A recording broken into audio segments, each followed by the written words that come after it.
Greetings and welcome to our Wednesday Rambling.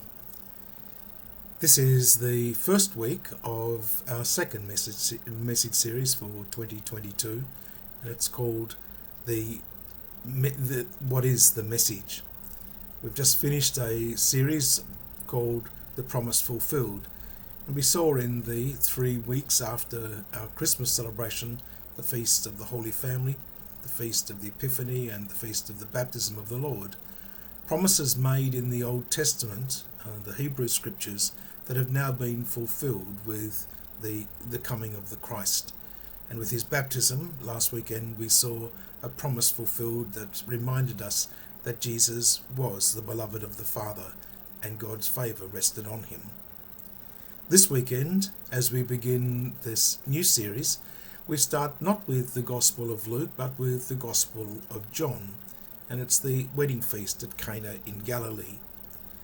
One of the things about that story is not just the incredible miracle that was performed, the changing of 6 water jars, each holding 20 or 30 gallons into wine, not just the fact that the steward says, well, this was the best wine, it should have been served first, but it was the fact that there was one person who stood almost against Jesus in what was the story of caring for the young couple.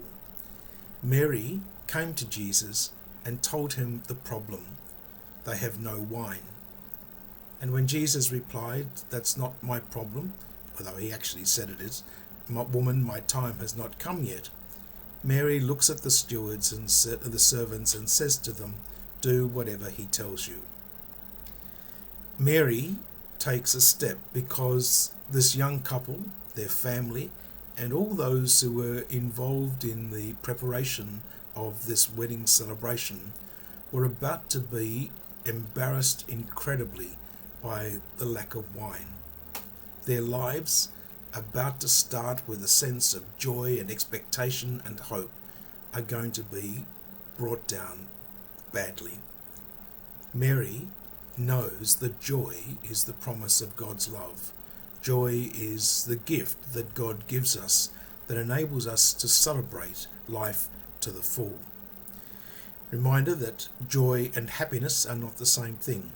We can be unhappy about something, but our lives can be built around joy. And so today I'd like to hope that we might consider, what does joy mean in our life? And if you'd like to explore that a little bit further, why not join me this weekend, either on my podcast or in the homily, to hear exactly what the joy of the Lord really means and what the message of God is all about. Have a great week and please stay safe.